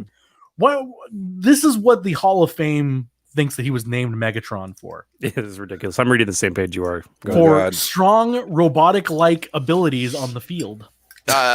No. Yeah. Oh no. Somebody Googled Megatron who didn't know what the reference is, and they're like, "Oh, it's a robot, I guess." Maybe he's a very big robot. Okay. Wasn't it? If I remember watching an interview he did where apparently he just found the whole scene from the first Transformers movie funny, where Megatron is like, "I am Megatron," and people just started calling him that. Wikipedia says huge. Wikipedia says that fellow teammate and wide receiver Roy Williams nicknamed him Megatron due to his large hands being similar to that of the towering Decepticon, and the nickname caught on with fans. Okay. Yeah, I mean, it's a cool nickname. I mean, it makes sense for him because what 6'5", 240 pounds or something. He's massive, dude. Just saying, he's strong and robotic. Like, huh? No, he was anything but robotic. I think a robotic huge, like Megatron, who's huge. I mean, I guess we could have called him Optimus Prime, but it doesn't roll easy. Megatron's cool. Whatever. I like the name a lot. So I think that the one thing, sadly, that I think that Calvin Johnson is remembered for, to me, more than anything, and this is to show his dog shit legacy, not his dog shit, Lions dog shit legacy, is the issue with the Bears here. And I'll just show you his brief. The no catch. Yeah. So essentially, he got screwed here. And just remember, there's no sound. It's the Calvin Johnson rule. Yeah, I remember. I'm not even a Lions fan, and this pissed me off when it happened. This is one of those. This is right in the thick of when they were trying to figure out the rules of what is and is not a catch, and the follow through. So catch 2 feet. That's a 110,000% a catch. Yeah, I don't. Yeah, I mean, come on. And then you've got the other rule, that wasn't a fumble because it's in the end zone. They said the ground can't cause a fumble. Right. Well, you have to make it. If he does that, but. And then there's the whole make a football move and all this stuff. That's pretty much a football move there, I think. He reached over another man and grabbed it. Like what? His 2 feet hit the ground. Then his ass hits the ground. Then his plant arm hits the ground, and then he puts the football down. That's a catch. There's it's a catch 4 different times. I mean, just from the perspective of a Bears fan watching it, I mean, I think universally. People were like, "That? How did the Bears get away with that?" That's. I've had plays like that watching football my whole life where I go, "Wow!" Like with the Browns, man, we just got away with one there, or boys, we just screwed them, and I think that was the case with that. I mean, my goodness. But that's that and the Dez Bryant catch was another one like that in the. The Dez Bryant, and I'm not saying that it wasn't a catch, but it was more debatable than what we just watched. Right. Mm-hmm. Yeah. I mean, come on. Let's keep going through the list before we get. Yeah. Next up was John Lynch, famed safety for the Buccaneers and a couple years with the Broncos. What do you guys think of that one? I'm not so sure I'm on board with that one. No, I'm fine with it.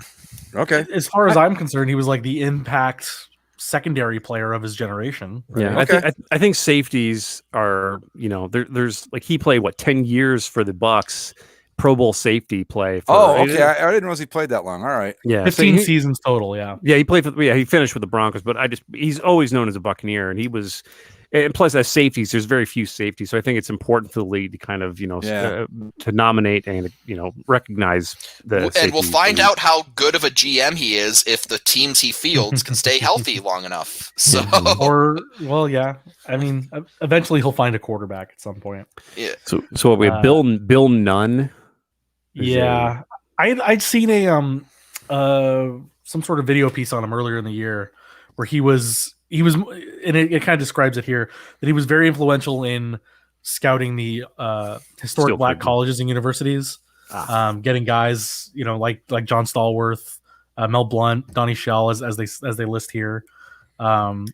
He was basically kind of revolutionized scouting in the 70s and was part of why the Steelers had the dynasty they did at the time. And then he stayed with them for 47 seasons as a scout. So it's kind of like a career recognition kind of thing for him. Yeah, he died unfortunately in 2014. So he was born in 1924. Good God. Yeah. He was like in his 20s when the Bears were rolling through NFL titles in the 40s. Good Lord. So this is one Chicago tops Washington at the. Sorry. This is one for Greg to comment on. Drew Pearson of the Dallas Cowboys played 11 seasons from 73 to 83.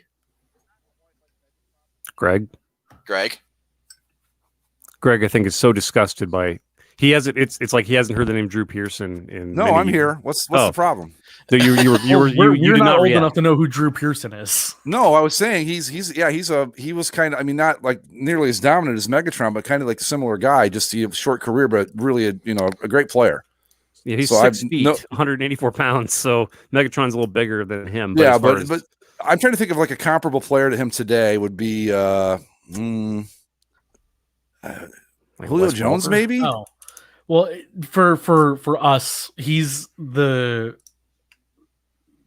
the other end of the play that gave rise to the term Hail Mary. Yeah, Roger Staubach against the Vikings. Yep, against the Vikings. Yeah, he was a great player. He was. I'm surprised it took this long to put him in, honestly. So Drew Pearson gets my endorsement. And then the last one, again, I think another obvious no-brainer, Charles Woodson. Yep. Yeah. Mm-hmm. 18 seasons. 18 seasons with the Raiders and the Packers. I mean, an incredible career, whether you include his college career or his time with Oakland and Green Bay, really. Like, just another can't believe he never won a title there on the edge. Did he win a title? Did he win one with Green Bay? Yeah, he won with the Packers. I know for sure. Yeah, he won in the Steelers Super Bowl. Gotcha. And he's from Fremont, Ohio, which is about a half hour from where I'm from. And again, as a cornerback, 50 interceptions, great, but 20 sacks too. Yeah, that's pretty incredible. My only issue with him is he played at Michigan, but other than that, good guy. This whole thing reminds me a little bit of when I said the Peyton Manning Broncos Forever thing. That's a reference to Reddit several years ago when the Vikings were putting up their new stadium. The NFL subreddit bought a brick because they made a hall of big NFL hall brick pathway to the stadium, and one of them bought a brick that says in commemoration of Brett Favre, a Viking forever. That's still there, I think. That's the equivalent of what was it, Marty Brodeur being on the Blues all-time great players list. Yeah. Honestly, it's a bit cheeky they even put Gretzky on there. Well, I mean, he at least played meaningful games. Yeah, that's fair. He was in a playoff series with them. Yes. I think he was on the ice for that Yzerman goal that everybody knows. Yeah, I think he was. Did he play a full season in St. Louis? Half season, I think. Yeah, I was going to say, I remember he showed up and played, and then he was gone after that, right? Did he go to the Rangers after that? Yes. Yeah. Okay. Yeah, in the off season. I don't know. Do we have any other sports stuff going on, guys? We can talk about the reverse retro jerseys that have come out on the ice. Yeah, give me some of the ones that have been making. I saw the Coyotes one the other day. Yeah, so the Coyotes played last night in theirs. I have a list. It's all right. I don't know. I mean, I think it looks great on the ice. And that's the real test. We talked about the Maple Leafs one already, didn't we? Yeah. Yes, not good. Yeah. So the Coyotes, I'll go backwards in terms of time, like who's gone on. So the Coyotes, we just talked about the Panthers, more boring on the like. They look nice, but they're boring. As I think they look better if they were red. I think. Yeah. Okay. So Vegas has two stupid things that we need to talk about. So first, let's get the reverse retro out of the way. The red, I think it looks much better on the ice than I anticipated. I like the way the red pops. The design is nice to me. It looked pretty inoffensive. I got to watch it for a full game against the Ducks. It looked okay. Yeah, it looks fine. Right? It's perfectly acceptable. Okay. Now, screw the stupid retros. These assholes in their golden helmets. Yeah, that's a problem. Crap. Like, Andy, find a picture of those. We have to show these. These just in case people haven't seen them yet. Like, okay. Yes, the Notre Dame fighting gold, Vegas Knights. Notre Dame wears gold helmets for their hockey jerseys because the football team does, and it kind of matches. Like the gold that they use in the helmets sort of matches the goals on the jerseys. It's college. You're allowed to kind of do that. I don't mind it there.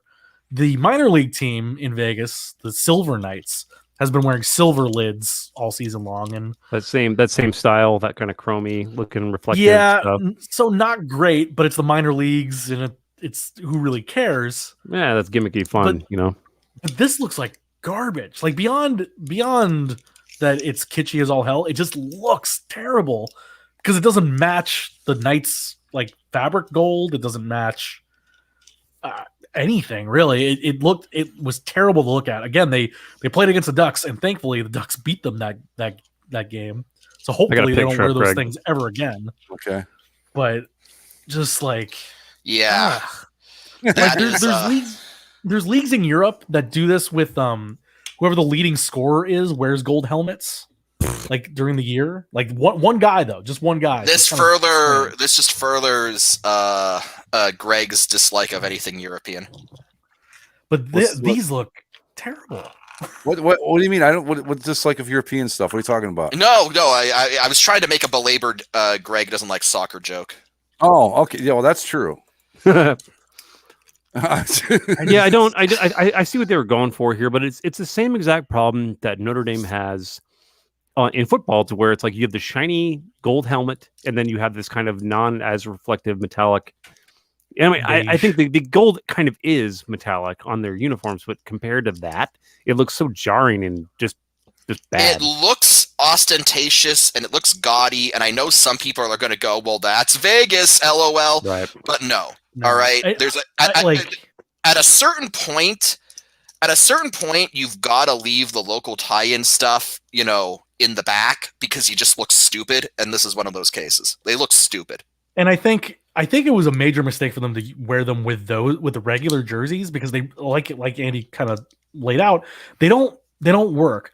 I'd be kind of curious to see them with the gold third jersey monstrosities they have. That's gonna look hideous. There they are. It's gonna look awful. The gold jerseys too are pretty goddamn terrible. Why is Vegas singled out the Ducks to do all these uniform experiments against? Just to piss you off, mostly. Yeah. But because the Ducks had to see the gold jerseys in the first series of the season, then we saw the red jerseys and the gold helmets on back-to-back nights. What do we do? What happened? But yeah, that just in so many different ways. All right. Yeah, trying to find any last thoughts on the gold helmets? Here we go. I've got to share this. Hold on. Is it still up there? I don't see anything yet. All right, hold on. I'm going to share this. Hold on 1 second. This is perfect.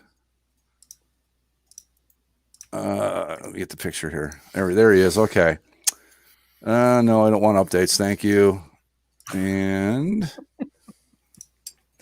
thrilling radio content. Well, you guys keep talking. You don't have to just sit here and wait for me. Well, we were waiting. Okay. I know, but I had to. There was a bunch of shit that popped up on the screen. I'm looking for. Sorry, I'm distracted too. Looking for the Capitals in their reverse retros, the red ones. They wear those? Here we go. Oh, they haven't worn them yet. Okay. Caps haven't worn them yet. Oh wait, no, that's the wrong one. But anyway, you can see them on the right there. I think they should go that should be the helmet. What that guy's wearing next time.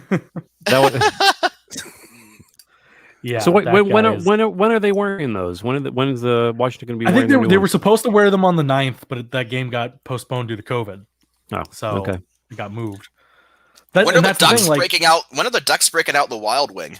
that's another thing. Like the COVID postponements have kind of screwed up the reverse retro schedule. So like the Ducks won't be wearing theirs until April now, and the 2 times that they're going to wear it this year, only 2 times, which is a crime. They're only going to wear it in 2 games in April, and that's it. So Am I adding this, Andy? those moments of kind of This is the Panthers one from the other day. Those are all right. yeah. That's fine. I think they look. I think the idea of the uniform is nice. I would just like to see the blue and the red switched, like have a red base. That feels Yeah, more 'cause- Panthers to me. Yeah. Yeah.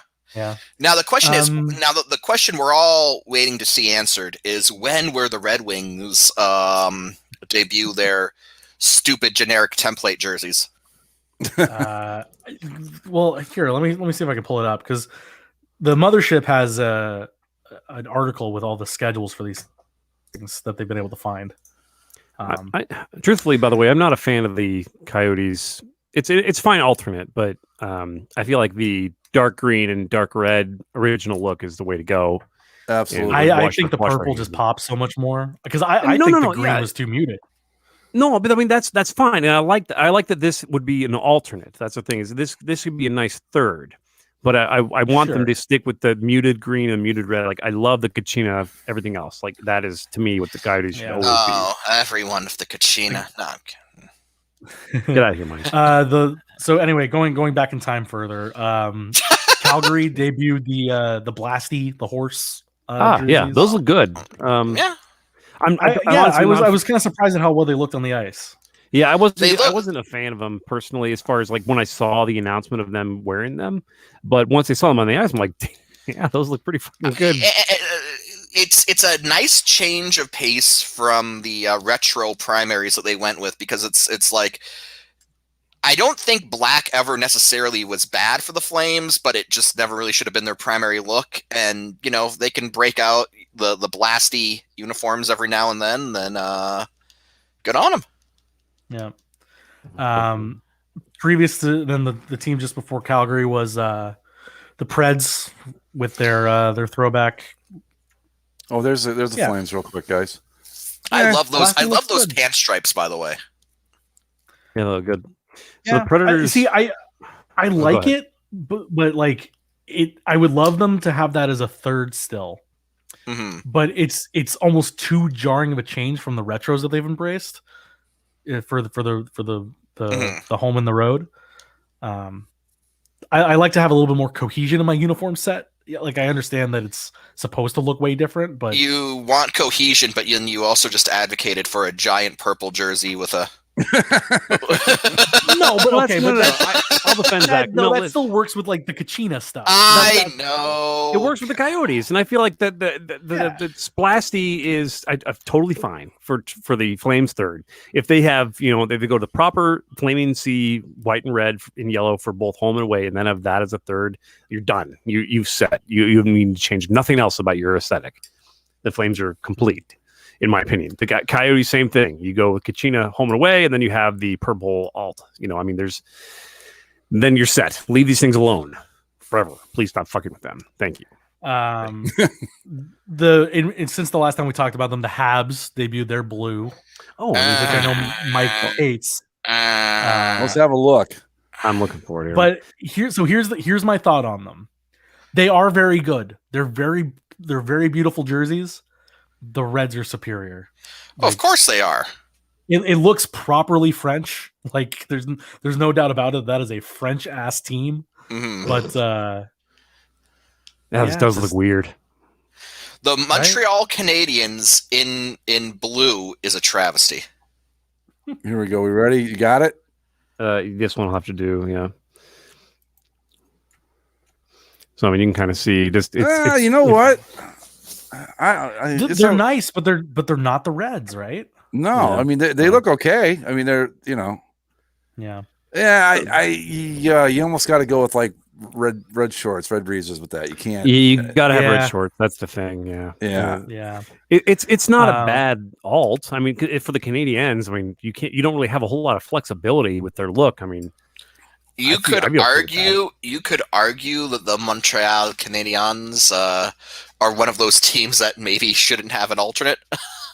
If they were going to have one, I would suggest remember the one they wore for one of the Winter Classics. It was like the Globe. No, like the 1940s. It was like it had blue. Yeah, it was like a reverse. It was beautiful. I love that. I love that uniform. Yeah. I'll pull it up here. But it still looked like the Canadiens, but it was just a little switch, and it was just so nice. So go with that. That's a really great jersey. Yeah, this is amazing. Yeah, here I'll show it real quick. It's one of my favorites from any of the Winter Classics. Mine too. Absolutely. Here we go. Yeah, that looks fun. Yeah, those are beauts. Yeah, the thing that I love about those Winter Classic jerseys is the collar that they went with, where they make it really look like a retro like sweater. Yeah, I just love that I love the red, like this. The way they've done the crest looks really nice. Blue is slightly lighter, right? The brighter blue. It's a damn good uniform. Just damn good. Well done. Hell, even keep the stupid globe on the arm. Do it. Fuck yeah! What does the globe represent? They were the world champions. Yeah. Oh, okay. There was a year where the Montreal Canadiens switched out their logo on the front for a globe because they were the world champions of hockey. The Indians did that after I think it was 1920 when they won the World Series. They wore world's champions 'S on their jerseys, which was let's see. Tampa debuted their blues, which I think we all agree that's like what Tampa Bay should look like. Tampa's is one of those where you go, Dear Lightning, why isn't this your regular uniform? What we're not liking the Tampa Bay red Leafs anymore. Maple Wings. Maple Wings. Well, speaking of the Lightning, that kind of ties into the Vegas helmet thing, right? Because Tampa Bay's regular alternates, for those who are unaware, are those black jerseys with like grayed out logos, and it's got like this gray to black gradient along the disgusting. Yeah, they look awful. Absolutely, it's disgusting. They look awful. What? I love that jersey. God, no. I think the Chaos Blast is talking about the jersey I'm talking about here, but anyway, we'll move along. But the point is that after the Golden Knights debuted their stupid golden helmets, somebody who used to work in the Lightning, front office, went on Twitter and said that. Look at that blue. Now that's so good. Boom! That's what it should be, baby. Right there. No. That's what it. That come on, that is awesome. Yeah. No. I'm not talking about that jersey. Oh no, I'm not talking about that jersey. Oh shit! What are we talking about? No. They What I'm like talking this about is grayscale jersey that they it's wear. like the current grayscale like alternate jersey. Yeah. I'll have to look them up here. Give me a minute. Yeah, but anyway, the regular blacks are fine. Yeah. Oh no. See? Yeah, See? Yeah, that's not good. It's disgusting. But like somebody's fired. This needs to be. Yeah, that's a broke ass. Like I picked this up at Target. No, that's a broke ass. I went to print out my jersey concept and like the ran out of color ink, black and white ink. But no, the that's a public special right there. Come on. But yeah, when Vegas unveiled their golden helmets, somebody who used to work in the Lightning's front office went to Twitter and said that like apparently Vegas had been planning on doing this for a few years now. And word had gotten to like the Lightning front office that they wanted to do chrome helmets, and that was around the time that those stupid grayscale jerseys were being considered. And this person and a few other people in the Lightning front office suggested, "Hey, we should wear silver chrome helmets with these and beat Vegas to the punch." And he said that the reason it didn't happen was that there was some support for it, but people up the chain of command weren't receptive. And the Kings did silver helmets for their outdoor game at Air Force. Did they? Year. Yeah. Not good. You just don't do chrome helmets, NHL teams. Yeah. You look... I would take that. I can deal with it in college. I can deal with it in the minor leagues, but like Well, no, it's not a like pro look. I mean, it's like you look in college, right? And Michigan, the Wolverines wear the helmet wing on theirs to mimic the football team, right?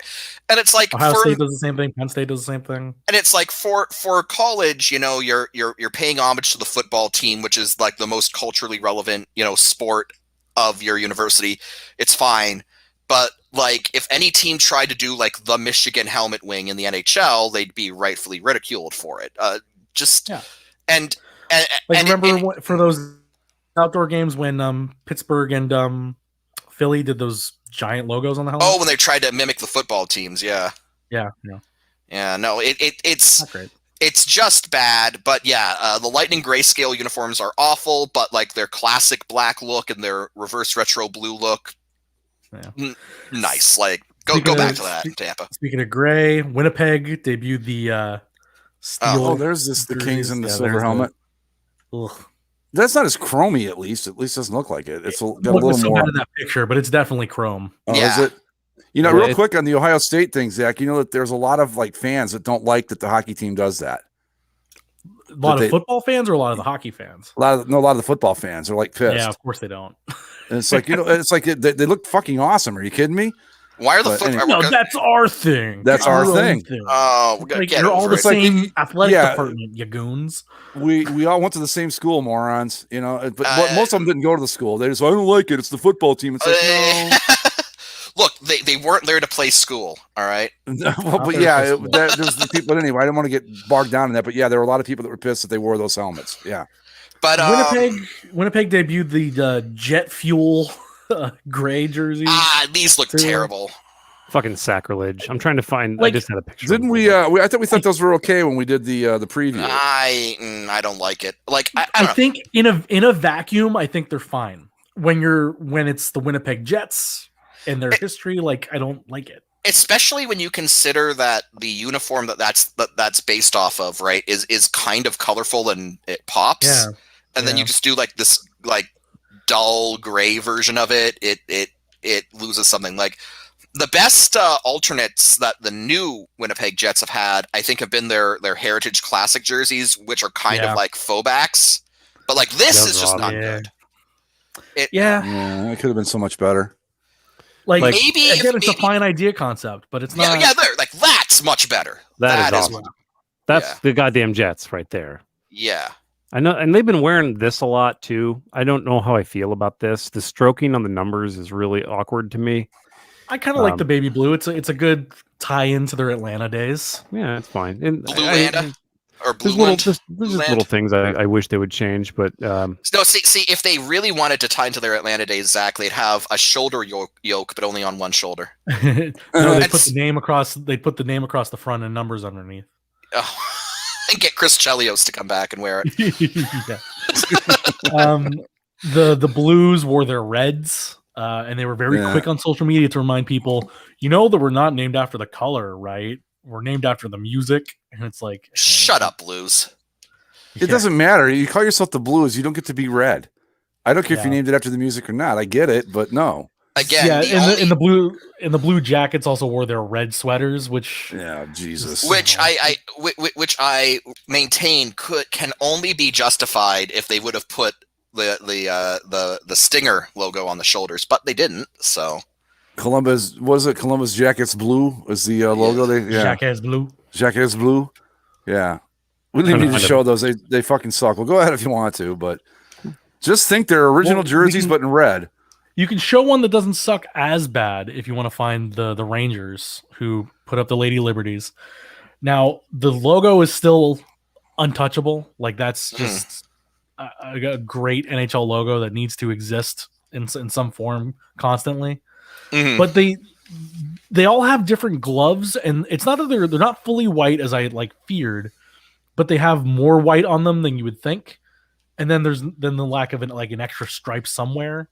It seems like the whole thing is just not clicking in a way that it could. The problem with the Lady Liberty reverse retros is that they're basically just the actual Lady Liberty jerseys with elements removed. So you look at them and you kind of get this sense that it's not right. Yeah. What did you guys think? I don't know if you might be too young to remember when they first debuted those Lady Liberties. What did you think? They were so cool. I actually do remember it because my grandfather was actually in town. We were watching hockey, with my grandpa, and he being an older fellow, very traditionally minded, and we were watching a Rangers game. The Rangers came out in the Lady Liberty jerseys, and I thought they were the coolest things ever. And then my grandfather was like, "Nope, I don't like them. It's not the Rangers." Like, he was very adamant that this was wrong. He also didn't like the Bruins Pooh Bear jerseys, so at least he was consistent. But when they first came, it only took me about 3 days. But the first time I saw them, like, oh no, these aren't the Rangers. But then I'm like, well, I don't know, that looks pretty cool. Now I think it's one of the great NHL jerseys. I just love it. I've got 2 of them. I'm kind of a hipster when it comes to the Lady Liberty jerseys, and that my favorite one is the white version they wore for a season. I love that white one. That one was. I had a chance to get one of those and didn't get it. I still kick myself. Like if I ever have an opportunity to get a white Lady Liberty jersey, I'm taking it because it's just so good. But yeah, I don't know. You look at this jersey, and in your mind, you have in your mind what the Lady Liberty jersey should be, and this just is the same thing but less of it. Right? Yeah, exactly. This jersey blows. I don't know what you guys are on. This the crest is fine. The font, the new version's not good. No, you've lost the red on the sleeves. It's just too much. There's simultaneously too much and too little going on, and I always thought that the updated Ranger shield was brilliant. I love that. You are a fool. Just oh my god. The shitty beach, and then there's the blues there. Well, good. They're getting scored on. They should feel bad for that. They did lose to the Coyotes as punishment for their hubris. For their sins. Well, those are some bad pads that goalie was wearing too, man. Those were ugly.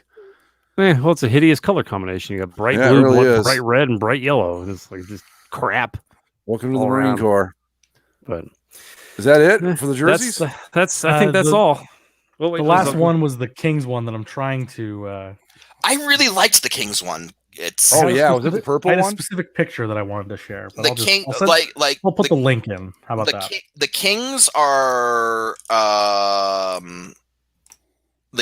that uniform. Sorry, that Kings uniform is the one where you kind of just go like that, and the Lightning. Those are the two where you go, this should be the primary right now. Yeah, it looks great. The return to silver and black I thought was nice at the time.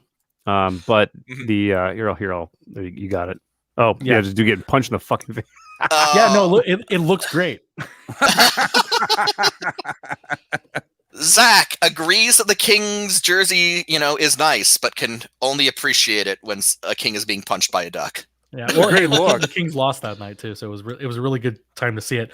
No, and just looking at them, they look so much more dynamic than the silver and black. They look like they have a little bit of life to them. Yeah. And as much as I hate them, it's just like, man, that's a solid looking sweater. My biggest gripe with the traditional gold and purple Kings jerseys were always it was always the logo. I never liked that crown. But you replace that crown with the Gretzky era crest, and suddenly the problems go away. Yeah. It's just a really sharp look. And, as much as it is just marketing speak, I do kind of like the blend of eras, right? Where you've got the original Kings, you've got that original Kings look from their founding, then you've got the Gretzky era jersey design and logo. And the only thing missing is the black and purple era, but nobody remembers Jamie Sturr or gives a shit, so why not? I do. Adam Deadmarsh. I think Jason Allison. Jason Allison, Felix Potvin, Dan Cloutier, the rotating door of Kings goalies from back then. The glory days, really. I think of Deadmarsh more as a guy for the Avalanche than the Kings. Right? Yeah. Zygmunt Palffy. Oh yeah, Ziggy Palffy. Come on now. That's an Obi-Wan moment. I haven't heard that name in a long time. Chaos Blast. Yeah, we talked about these are just the ones that we didn't talk about yet. Yeah, we talked about the North Stars last week. The North Stars, the Wild, the Oilers, and the Leafs. We all talked about. Yes. I believe we talked about the retro Penguins, right? Yes, yeah. I like them. I like them. Nobody else does. That's all right. They're fine. They're just. I thought they were okay. Yeah. I'm one of those. Maybe it's just because like.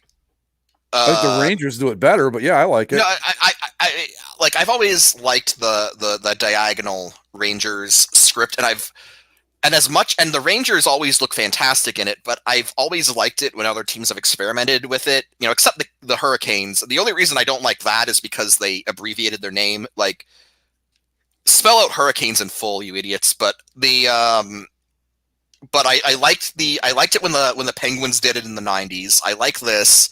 And honestly, my favorite ever Colorado Avalanche jersey is the one that had Colorado across the chest. So I'm partial to the Redneck Rangers. I'm kidding. The Redneck Rangers.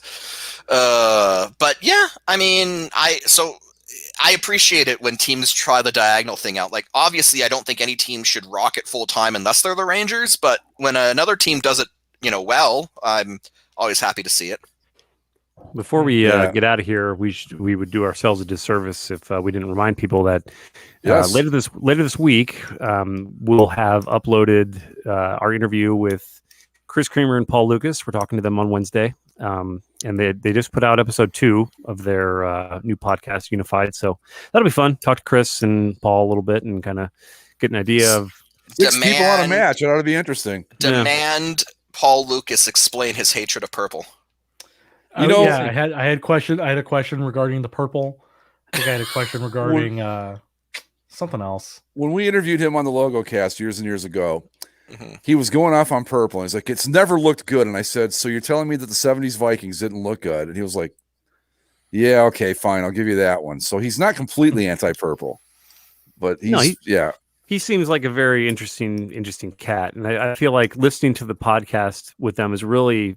It kind of sheds some light on the types of personalities and the way they look at sports and graphic design and just design in general. Like, and I don't want to get into it too much now because we've obviously gonna talk to them in a couple of days, but they're very different in the way they look at logos. And obviously that goes for everybody, but for those two in particular, because they're something of authorities on the subject, they definitely think about logos and graphic design very differently, and it makes for a good show. And Chris thinks about it the right way, and Paul thinks about it the wrong way. I'll let you say that, Greg. We have to be loyal to our our benevolent overlord. Right. Yeah, we're going to be on board with Paul until he retweets us, and then we'll go turn against him. So that's fine. but yeah, that'll be fun. That'll be cool to talk to those guys. Sort of. Is that the first interview of the show? Kind of. Other than the Admiral, yeah. Oh yeah, fuck the lost interview, Admiral interview someday. We'll find that fucking thing. Admiral interview. We will. I'm sure we've had other people on, haven't we? Well, but I mean, this is like a formal kind of. Yeah, thing, no. The only other thing that comes to mind is when we had McCarthy on the show for an ep. Yeah, but he was sitting in for Zach that week. Yeah. But wow. Well, we always talked about getting an interview. It took us 9 years, but here we are. Here we go. It's about fucking time. Right on the schedule. Yeah, look for that. I don't know if it'll be up Wednesday night, but probably later this week. Probably Thursday. Well, it depends. I mean, if it's smooth and everything's clean and all that, we'll throw it right up. Yeah, and we'll see how it goes. If it needs a little editing, if we need to trim it a little bit, then it might take a little bit longer. But we'll know. Maybe we'll follow this up with Tom O'Grady. Who knows? I don't have 5 hours to waste on that asshole. Before we're done, I'd like to give a shout out to our fantasy hockey league, where. In the beloved CHL, where myself, the Thunder Bay Bolts, and Dennis's Los Angeles Red Cars are the only 2 undefeated teams left in the CHL. Whatever. Everybody else is around 2-2. Nobody gives a shit. But then we got me and Dennis tearing up the league. Well, since if we're gonna shout out to our fantasy sports teams, I would like to give a little shout out to my Toledo Jeeps of the fantasy basketball league on the boards. How did things go with Bruce this week on the Jeeps? What? Bruce Springsteen Jeeps? Oh. Did you have to fire him as your mascot? Yeah, right. I forgot about that. We should have talked about that because I thought it was hilarious myself, but you put out this pompous fucking commercial and then the arrest happened in November though. Yeah. So weird. Yeah. Anyway. But yeah, so my Jeeps are 8-0. We just beat the Vancouver Huskies, I think they're called, and they were 6-1, and now they're 6-2. And as always, as Dennis will point out, the Jeeps are just stomping at. Oh, Mike, you know this too because you're in the league. The Jeeps just keep rolling, baby. That's all. There's nothing you can do, but just get out the way. I would like to give a shout out to the CHL, my Montreal Maroons. Get your fucking act together. I think I beat you last week. No, we tied. This week, oh, did we tie? We tied. All right, yeah. Which meant nobody's happy. Right. Get your God damn it, Malkin, you bum. Jesus Christ. Okay. My team's in such fucking disarray. I have to carry 3 goalies, but that's beside the point. I have no fantasy teams going, so you're welcome. I have no fantasy. But anyway, we will talk to Chris and Paul on Wednesday. We'll get it out as fast as possible, and it should be good. And we're doing that over Zoom, right? That's not going to be live, by the way, folks. That will be recorded because that'll be uploaded. Later. Yeah, we're gonna make sure that we don't have any internet issues or anything with it. And if we do, we can stop and fix it, and it won't be a disaster. Right. All right. So is that it, boys? We ready to call it a night? Yeah, I got nothing. I believe so. Okay, well then, you guys know the routine. Twitter, Basically Sports, Apple Podcasts, Spotify, Stitcher, and all the other places you can find fine podcasting. With that, we will see you later this week with the big interview. Latest. Goodbye. Later.